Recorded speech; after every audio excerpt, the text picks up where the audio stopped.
இறையேசுவில் எனக்கு பிரியமான சகோதர சகோதரிகளே, இன்று தவக்காலத்தின் முதல் வாரம் திங்கட்கிழமையில் நாம் இருக்கின்றோம். இந்த நாள் உங்களுக்கு இனிய நாளாக அமைய வாழ்த்துகிறேன், ஜெபிக்கின்றேன். இன்றைய இறைவார்த்தை சிந்தனைகளுக்கு நாம் கவனமுடன் செவி கொடுப்போம். லேவியர் நூலிலிருந்து வாசகம். அதிகாரம் 19, இறை வார்த்தைகள் 1 முதல் 2 மற்றும் 11 18 முடிய.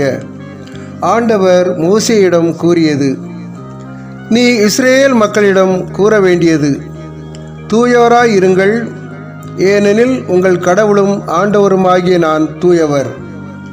களவு செய்யாமலும் பொய் சொல்லாமலும் ஒருவரை ஒருவர் வஞ்சியாமலும் என் பெயரால் பொய்யானையிட்டு உங்கள் கடவுளின் பெயருக்கு இழுக்கு ஏற்படுத்தாமலும் இருங்கள்.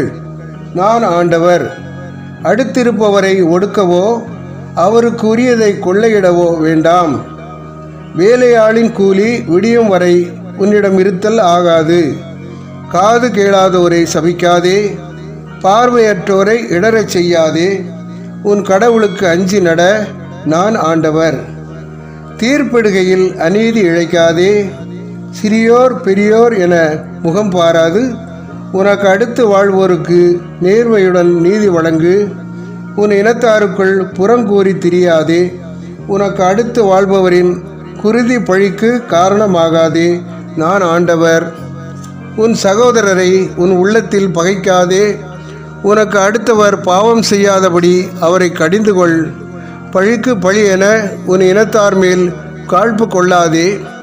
உன் மீது நீ அன்பு கூறுவது போல் உனக்கு அடுத்திருப்பவர் மீதும் அன்பு கூர்வாயாக, நான் ஆண்டவர். ஆண்டவரின் அருள்வாக்கு. இறைவனுக்கு நன்றி. பதிலுரை பாடல் பல்லவி. ஆண்டவருடைய வார்த்தைகள் வாழ்வு தரும் ஆவியை கொடுக்கின்றன. ஆண்டவருடைய வார்த்தைகள் வாழ்வு தரும் ஆவியை கொடுக்கின்றன. ஆண்டவரின் திருச்சட்டம் நிறைவானது, அது புத்துயிர் அளிக்கின்றது. ஆண்டவரின் ஒழுங்குமுறை நம்பத்தக்கது, எளியவருக்கு அது ஞானம் அளிக்கின்றது. பல்லவி. ஆண்டவருடைய வார்த்தைகள் வாழ்வு தரும் ஆவியை கொடுக்கின்றன. ஆண்டவரின் நியமங்கள் சரியானவை, அவை இதயத்தை மகிழ்விக்கின்றன. ஆண்டவரின் கட்டளைகள் ஒளிமயமானவை, அவை கண்களை ஒளிர்விக்கின்றன. பல்லவி. ஆண்டவருடைய வார்த்தைகள் வாழ்வு தரும் ஆவியை கொடுக்கின்றன. ஆண்டவரை பற்றிய அச்சம் தூயது, அது எந்நாளும் நிலைத்திருக்கும். ஆண்டவரின் நீதி நெறிகள் உண்மையானவை, அவை முற்றிலும் நீதியானவை. பல்லவி. ஆண்டவருடைய வார்த்தைகள் வாழ்வு தரும் ஆவியை கொடுக்கின்றன. என் கற்பாறைகையும் மீட்பருமான ஆண்டவரே, என் வாயின் சொற்கள் உமக்கு ஏற்றவையாய் இருக்கட்டும். என் உள்ளத்தின் எண்ணங்கள் உமக்கு உகந்தவையாய் இருக்கட்டும். பல்லவி. ஆண்டவருடைய வார்த்தைகள் வாழ்வு தரும் ஆவியை கொடுக்கின்றன. ஆயன் தன் மந்தையை காப்பது போல ஆண்டவர் நம்மை காக்கின்றார். ஆயன் தன் மந்தையை காப்பது போல ஆண்டவர் நம்மை காக்கின்றார். இதுவே தகுந்த காலம், இன்றே மீட்பு நாள். ஆயன் தன் மந்தையை காப்பது போல ஆண்டவர் நம்மை காக்கின்றார். ஆண்டவரே, நற்செய்தியை தகுந்த விதத்தில் எடுத்து சொல்ல என் உள்ளத்தையும் உதட்டையும் தூய்மையாக்கும். ஆண்டவரோடு இருப்பாராக. மத்தேயு எழுதிய பரிசுத்த நற்செய்தியிலிருந்து வாசகம். மத்தேயு நற்செய்தி அதிகாரம் 25, இறை வார்த்தைகள் 31 46 முடிய. அக்காலத்தில் இயேசு தம் சீடர்களை நோக்கி கூறியது: வானதூதர் அனைவரும் புடைசூழ மானிட மகன் மாட்சியுடன் வரும்போது தம் மாட்சிமிகு அரியணையில் வீற்றிருப்பார். எல்லா மக்களினத்தாரும் அவர் முன்னிலையில் ஒன்று கூட்டப்படுவர். ஓர் ஆயர் செம்மறியாடுகளையும் வெள்ளாடுகளையும் வெவ்வேறாக பிரித்து செம்மறியாடுகளை வலப்பக்கத்திலும் வெள்ளாடுகளை இடப்பக்கத்திலும் நிறுத்துவது போல் அம்மக்களை அவர் வெவ்வேறாக பிரித்து நிறுத்துவார். பின்பு அரியணையில் வீற்றிருக்கும் அரசர் தம் வலப்பக்கத்தில் உள்ளோரை பார்த்து, என் தந்தையிடமிருந்து ஆசி பெற்றவர்களே, வாருங்கள். உலகம் தோன்றியது முதல் உங்களுக்காக ஏற்பாடு செய்யப்பட்டிருக்கும் ஆட்சியை உரிமை பேராக பெற்றுக்கொள்ளுங்கள். ஏனெனில் நான் பசியாயிருந்தேன், நீங்கள் உணவு கொடுத்தீர்கள். தாகமாயிருந்தேன், என் தாகத்தை தணித்தீர்கள். அந்நியனாகிருந்தேன், என்னை ஏற்றுக்கொண்டீர்கள். நான் ஆடையின்றி இருந்தேன், நீங்கள் எனக்கு ஆடை அணிவித்தீர்கள். நோயுற்றிருந்தேன், என்னை கவனித்துக் கொண்டீர்கள். சிறையில் இருந்தேன், என்னை தேடி வந்தீர்கள் என்பார். அதற்கு நேர்மையாளர்கள், ஆண்டவரே, எப்பொழுது உம்மை பசி உள்ளவராக கண்டு உணவளித்தோம்? அல்லது தாகமுள்ளவராக கண்டு உமது தாகத்தை தணித்தோம்? எப்பொழுது உம்மை அந்நியராக கண்டு ஏற்றுக்கொண்டோம்? அல்லது ஆடை இல்லாதவராக கண்டு ஆடை அணிவித்தோம்? எப்பொழுது நோயுற்றோராக அல்லது சிறையில் இருக்க கண்டு உம்மை தேடி வந்தோம் என்று கேட்பார்கள்.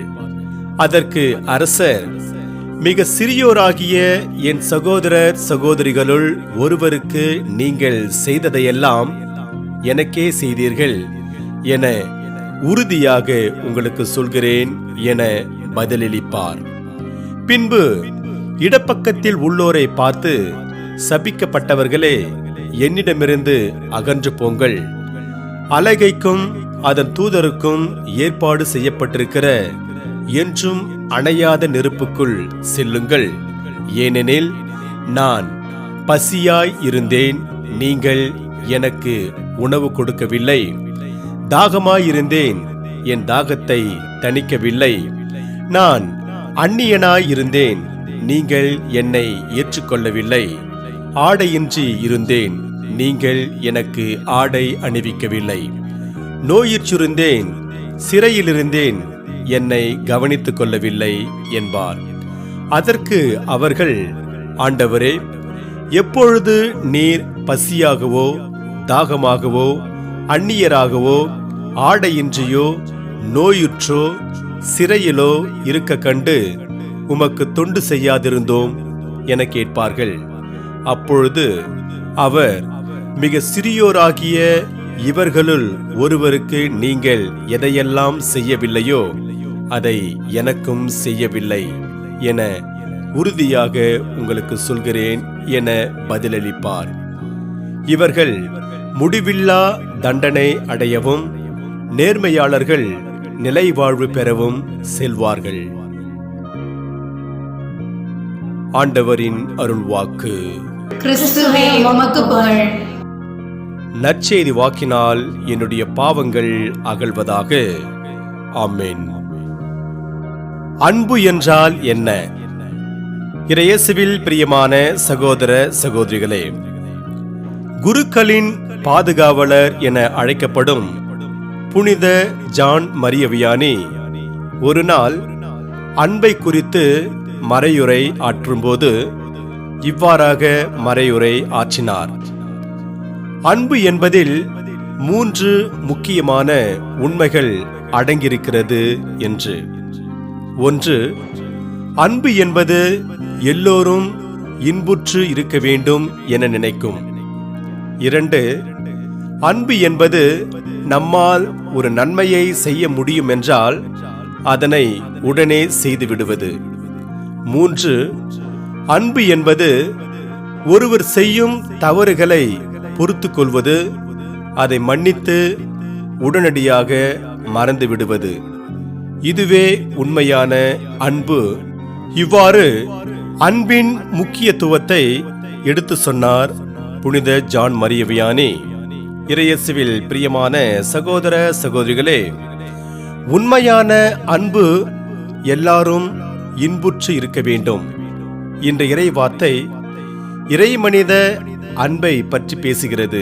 அதை பற்றி நாம் சிந்தித்து பார்ப்போம். கடவுளின் மக்கள் அவரை போல இருக்க வேண்டும்.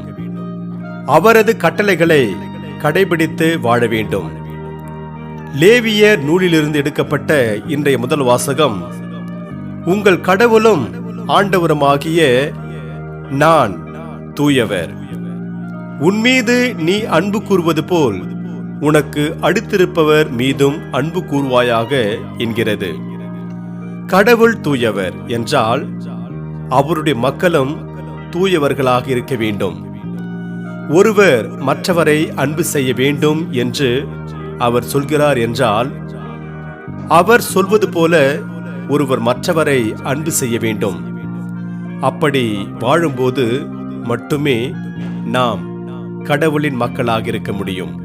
இன்றைய நற்செய்தி வாசகம், ஒருவர் கடவுளின் அன்பு கட்டளையை கடைபிடித்து அவரை போல வாழும்போது என்ன கைமாறி கிடைக்கும் என்பதை எடுத்து கூறுகிறது. வலப்பக்கத்தில் அமர்வது என்பது மரியாதைக்குரிய ஒன்று. அத்தகைய பேரானது செம்மறி ஆடுகளுக்கு கொடுக்கப்படுகிறது. வெள்ளாடுகளுக்கு இடப்புறம் கொடுக்கப்படுகிறது. செம்மறி ஆடுகள் ஆண்டவர் மீது அன்பு கூர்ந்து அந்த அன்பை அடுத்திருப்பவருக்கு வழங்கியவர்கள். அதனால் அவர்கள் வலப்புறம் அமரும் பேறு பெறுகிறார்கள். வெள்ளாடு என்பது ஆண்டவர் மீது அன்பு கூறாமலும் அடுத்திருப்பவர் மீதும் அன்பு கூறாதவர்களை குறிப்பிடுகிறது. நாம் ஆண்டவர் மீதும் அடுத்திருப்பவர் மீதும் அன்பு கூர்ந்து அவர் தரும் கைமாறை நாம் பெற தயாரா? சிந்திப்போம்.